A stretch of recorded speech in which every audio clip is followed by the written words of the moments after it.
Bon, salut à tous, bienvenue sur la nouvelle vidéo. Présentation du petit bandit, d'accord. Donc ça c'est le bandit de ma femme, voilà.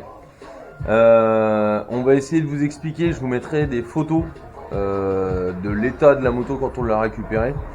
Je vous mettrai aussi quelques photos de piste parce que cette moto fait de la piste, a fait de la piste, est toujours capable d'en faire d'ailleurs.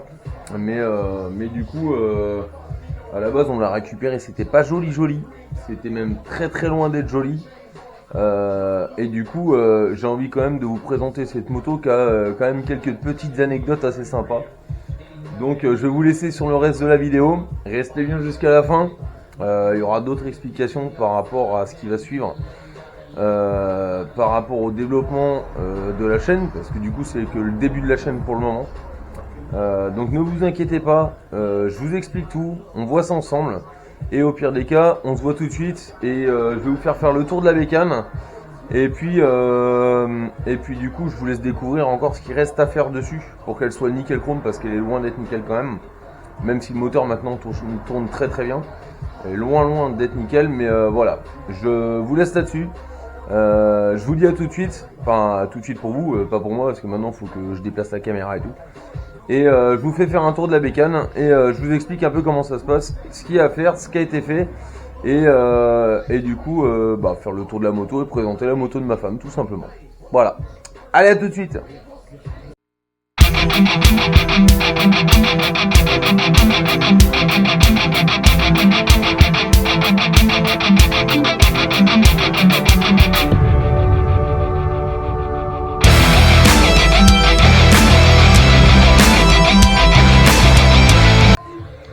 Alors, sur cette moto, alors je vous explique, on est sur un 600 Bandit de 2001. Pour ceux qui ont remarqué et qui ont reconnu le fameux Bandit de 2001, 6 cylindres en ligne, enfin 4 cylindres en ligne plutôt, parce que 6 cylindres en ligne c'est plus du BM, tu vois. 4 cylindres en carbu, d'accord, d'origine, full d'origine.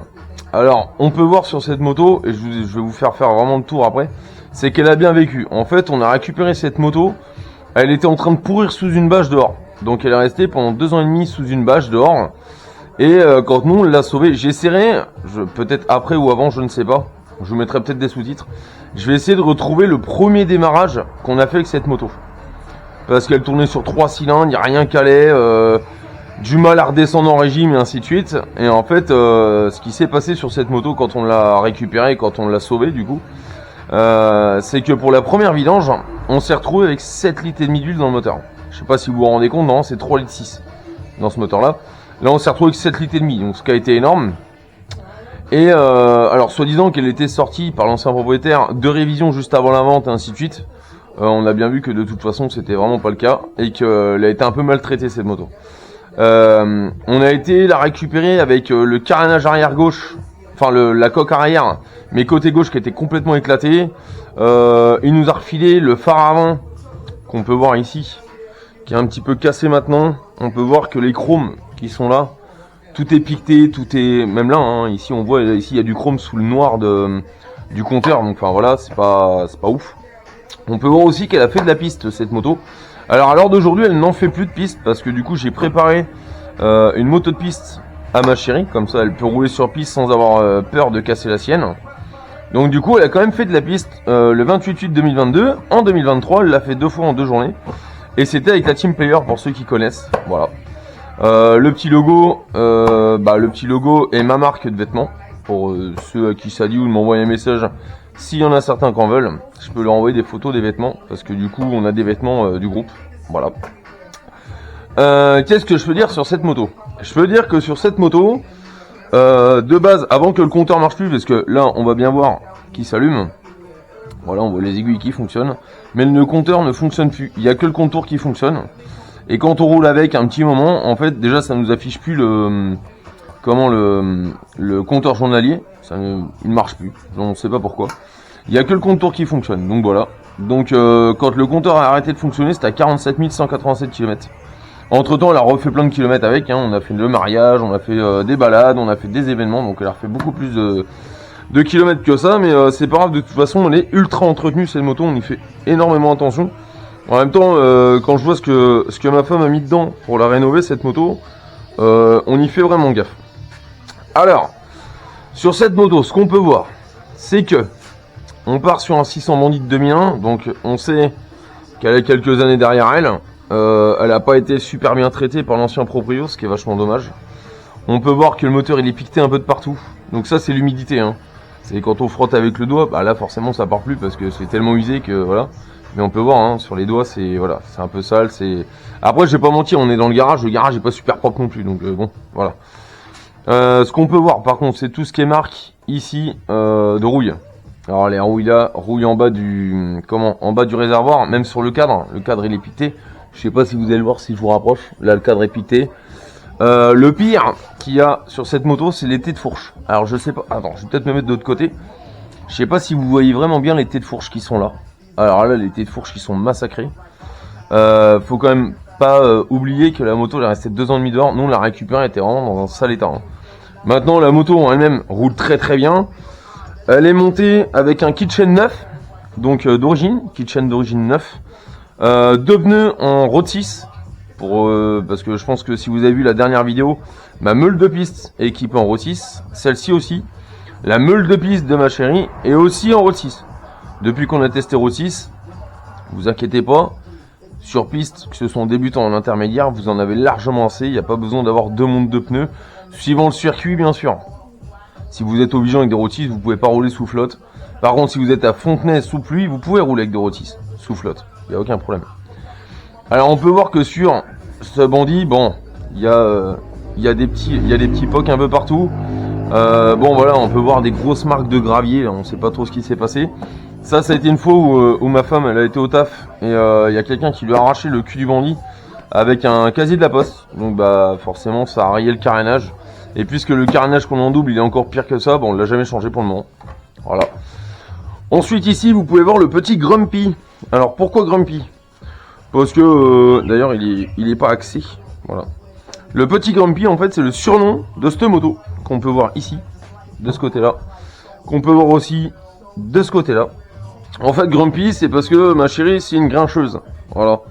Et donc du coup on s'était dit que le petit Grumpy, alors comme vous pouvez voir il a fait quelques fêtes avec nous, il a fait quelques soirées, mais voilà. Le petit Grumpy il est là. Et du coup ça a été la seule peluche que j'ai vue sur piste, rouler sur piste. On a des photos, je vais vous mettre des photos après. Je vais essayer de retrouver quand même les vidéos du premier démarrage du bandit. Je vais vous retrouver des vidéos de cette moto sur piste. D'accord ? C'est la moto avec laquelle ma femme elle a réussi à poser le genou la première fois. Et pour tous ceux qui en doutent, je pense que ça se voit un peu. Alors vous allez me dire, oui mais si elle frotte les 4 pieds, c'est que la position est pas bonne.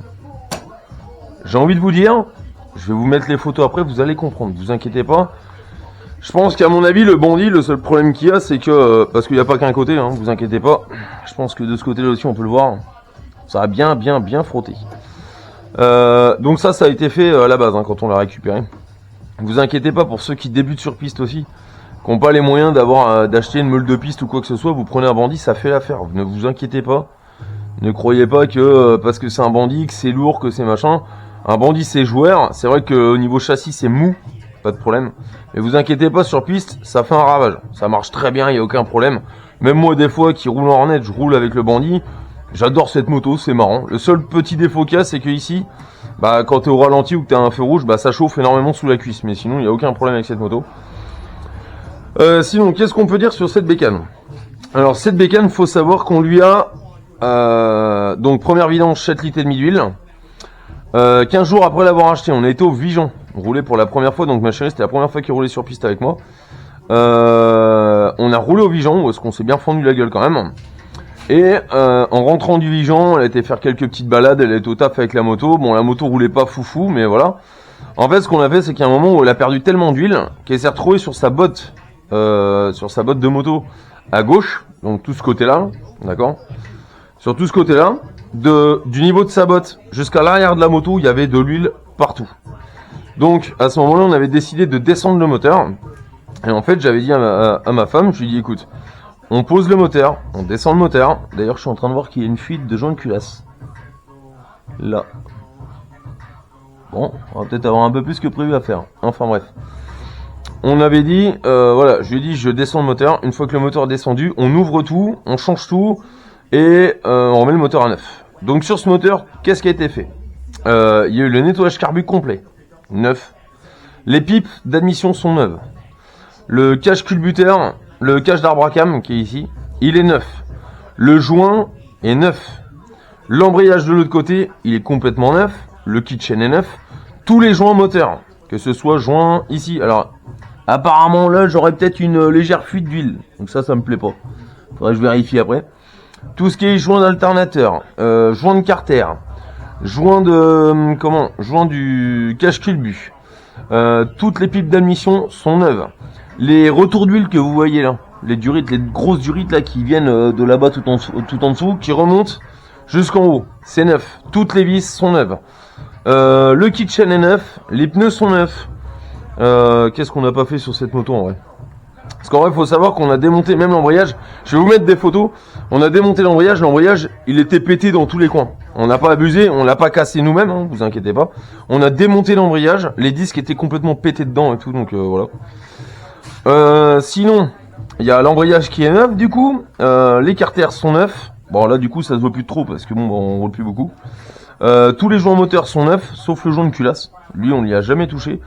Les collecteurs, on les a rattrapés. Ils sont pratiquement neufs. Je pense qu'ils sont pas mal pour un bandit. Je pense qu'ils sont plutôt pas trop mal. Même si la moto roule plus beaucoup, bon, bah, ils sont à peu près neufs. Il y a les deux disques avant qui ont été faits qui sont neufs. Plaquette avant neuve. Vidange de liquide de frein. Plaquette arrière neuve. Il y a énormément de taf qui a été fait. Là, pour le contrôle technique, on a remis deux petits clignotants à l'arrière qui fonctionnent bien mieux que ceux qu'il y avait avant. Et deux petits clignotants avant, voilà. À la base, vous verrez. Je sais pas si j'aurai les photos de ça, mais à la base, il y avait une grosse tête de fourche de bandit. Enfin, une espèce de grosse tête BCD dégueulasse. On a préféré remettre le phare avant d'origine. Sinon, qu'est-ce qu'il nous reste à faire sur cette moto? Là, clairement, ce qu'il faut vraiment qu'on fasse d'urgence, je pense que vous le voyez d'ici, bah, les joints spi, quoi. Là, les joints spi, ils sont... Et pour vous dire, je ne mens pas, ils ont fait de la piste comme ça, les cache-poussières. On n'a pas de fuite vraiment claire et nette hein, des tubes. Les tubes, ils sont marqués, ils sont fatigués. Mais il n'y a pas de fuite. Donc, on va quand même les changer par précaution, histoire de faire quelque chose de correct, changer l'huile de fourche. Parce que je pense que l'ancien propriétaire n'a rien fait avec. On changera l'huile de fourche. Et une fois que l'huile de fourche sera changée, on remonte tout ça. On refait un gros check-up complet. Parce que sinon, celle-ci, elle roule très très bien. Hein. Là, je vais vous la démarrer. Elle démarre très bien. Il n'y a pas de galère. Donc d'ailleurs, pour tous ceux qui ont des Suzuki ou pour tous ceux qui connaissent pas Suzuki, tu ne peux pas démarrer comme ça. Ça ne marchera jamais. Faut que tu prennes ton embrayage. Voilà. Ah oui, si je mets pas le starter, ça marchera pas. Voilà. Elle démarre très bien, hein. Il n'y a pas de problème avec. Là, elle va monter en régime, c'est normal.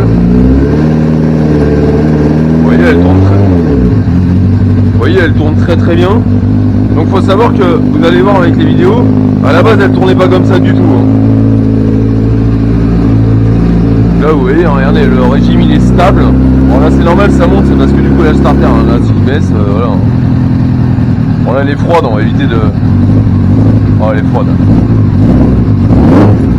Voilà. Ça monte bien, ça tourne, c'est clair, c'est net, c'est nickel. C'est un moteur incassable pour les débutants d'ailleurs. Pour ceux qui viennent et qui voudraient acheter une moto pas chère et qui tient dans le temps, et ben achetez un bandit. Voilà. Regardez, ça marche très bien. Bon, je vais la couper quand même pour éviter de faire trop de bruit aussi. Ah si, sinon Nana aussi, elle a racheté aussi les deux rétros, ils sont pas d'origine. Ça c'est vraiment du style à Nana, là vous l'achetez ça, donc voilà. Et pour la petite particularité qu'on a dessus, alors on a un silencieux Carbon Force. Je sais pas s'il y en a qui connaissent cette marque. Moi perso c'est la première fois que je vois ça sur une moto. Et surtout la petite plaque de l'avant, alors pas l'ancien propriétaire mais celui d'avant, qu'on a revu d'ailleurs maintenant, parce qu'en fait c'est un voisin nous, on le savait pas, qui avait fait une petite platine de support bandit dessus, que je trouve assez chouette, c'est joli comme petit agrément, c'est plutôt cool. Donc sinon sur cette moto en vrai, bon bah il y a là, voilà par exemple, là j'ai vu tout à l'heure la petite fuite. Mais il n'y a pas grand chose à faire, je pense que c'est vraiment un gros nettoyage, un gros check-up à faire. C'est un petit peu d'entretien, un peu de mécanique sur lequel on pourra se pencher pour faire un petit épisode et vous expliquer un peu ce qu'on fera dessus. Mais sinon, il n'y a pas grand chose à faire parce que du coup c'est la seule du garage où il n'y a plus rien à faire, pratiquement. Sauf là, du coup, bah, je vois, il y a une petite fuite là qui est là. Alors, je sais pas si c'est... Je vais la redémarrer peut-être après, mais j'espère que c'est pas joint de culasse, parce que sinon, faut déculasser. Et ça me ferait énormément chier. Donc voilà. Je pense que pour bien faire, faudrait tout nettoyer, la laisser tourner et regarder un peu ce qui se passe. Parce que bon, bah voilà, le moteur, il est un peu gras, il est un peu sale, il est un peu poussiéreux. La moto en elle-même aussi, donc bon, voilà. Donc du coup, sur cette moto, je pense que c'est le seul truc qui reste à faire. C'est vraiment un gros check-up complet. Et puis bah, vérifier que tout tourne bien, que tout est bien serré et que tout fonctionne correctement, quoi. Je pense que c'est le seul truc à faire. Et puis bah sinon, bah voilà un bandit qui a fait la piste. Donc je vais vous laisser quand même avec des photos de cette moto-là en piste, à côté quand on l'a démonté, quand on a changé l'embrayage, quand on a démonté le moteur, quand on l'a descendu, quand on a tout fait. Et puis du coup, je vous reprends après, juste derrière. Je vous reprends pour faire une petite sortie de vidéo. Tranquillement, tranquillou pilou. Voilà. Allez, à tout de suite.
Bon, alors comme tu as pu le voir, je pense que tu as dû le voir dans les images que je t'ai mis juste avant et que j'ai posté.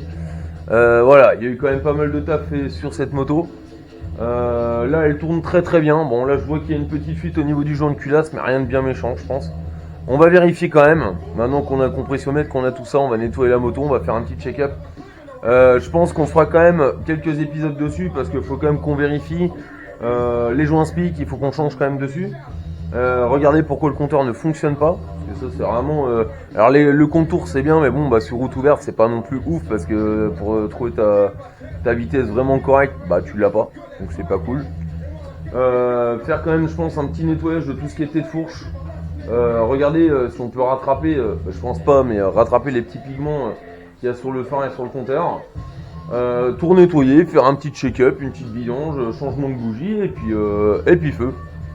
Cette moto elle est simple, pour tous les débutants d'ailleurs qui cherchent des bécanes à pas cher, increvables et qui marchent bien. Ça fait 76 chevaux je crois de mémoire, bridable en 34 chevaux bien sûr, hein, mais ça fait 76 chevaux je crois en full. C'est pas énorme, mais voilà, pour une première moto, un truc qui coûte pas cher en entretien, où est-ce que t'as pas d'électronique et où est-ce que t'es sûr que t'es pas emmerdé par quoi que ce soit, je pense que c'est le bon compromis. Moi je vois ma femme quand elle a voulu chercher sa première moto, je lui dis prends un bandit, c'est clairement, hein, prends un bandit. Moi j'avais pris un phaser parce que quand j'ai eu mon permis il n'y avait pas de bandit en vente de ce temps là, ou très peu, ou alors à des prix exorbitants et qui n'étaient pas du tout dans mon budget. Mais je pense que si j'aurais pu, oui, j'aurais acheté un bandit largement quoi. Maintenant il n'y a rien qui dit non plus que je vais peut-être pas acheter un bandit pour le plaisir, on sait pas, voilà. En tout cas moi je vais vous laisser là-dessus. J'espère en tout cas que la vidéo vous aura bien plu. N'hésitez pas d'ailleurs à laisser un message ou un petit commentaire, laissez un petit pouce bleu. N'hésitez pas non plus à partager la chaîne, hein, vous inquiétez pas, c'est gratuit, nous ça nous aide beaucoup pour savoir du coup si le format des vidéos vous plaît, si l'ambiance et si enfin si la vidéo en elle-même vous plaît, hein, donc que ce soit au niveau des musiques, au niveau des intros, au niveau des montages, au niveau des transitions. N'hésitez pas non plus à dire aux commentaires si y a des choses qui sont à améliorer. Parce que c'est pareil, nous la chaîne elle vient de débuter, on n'est pas forcément à l'aise et je pense que ça se voit devant une caméra, c'est pas notre métier premier, hein, bien sûr. Donc n'hésitez pas vraiment à nous dire ce que vous en pensez. Alors, laissez des messages constructifs, d'accord? Commencez pas à insulter et tout le bordel, ça sert à rien, il n'y a aucun intérêt. Moi je l'aime bien prendre des remarques, qu'elles soient négatives ou positives, mais qu'elles soient constructives. Sinon c'est pas comme ça que tu fais avancer les gens dans ta vie ou ceux qui t'entourent. Si t'es juste là pour abaisser quelqu'un et lui cracher dessus, ça sert à rien. Par contre, même si t'as un point de vue qui est négatif par rapport à ce que t'as fait, ok, je peux très bien le concevoir. Par contre, n'hésite pas à dire quelque chose de constructif derrière pour que nous on puisse améliorer la vidéo et pour que ça puisse plaire à tout le monde, quoi. Voilà. Donc, en tout cas, j'espère que ce petit épisode vous aura plu. Moi, je vais vous laisser là-dessus. Bientôt, il y aura la présentation de mon CBR de stunt. Faut juste que j'investisse dans un démont de pneus et un remont de pneus, du coup une équilibreuse, parce que du coup je peux là pour l'instant les poser sur béquille de stand, parce que j'ai cassé 2 pneus dessus pour mon mariage et que depuis le 16 août j'ai jamais remonté. Voilà, mais elle démarre encore, j'ai testé la dernière fois, elle démarre bien, il n'y a pas de problème. Donc voilà, je vous laisse là-dessus. J'espère que vous serez là pour le prochain épisode. N'hésitez pas à partager la chaîne, laisser un petit pouce bleu, un petit like ou même un petit commentaire, franchement ça ferait ultra plaisir. En tout cas, j'ai vu qu'il y en a certains de vous qui le font et je trouve ça vraiment cool. J'essaie de répondre à tout le monde, je sais que c'est pas facile mais j'essaye quand même. Donc voilà, je vous laisse là-dessus, je vous fais des bisous, je vous dis à la prochaine et on se tient au courant. Allez, à plus!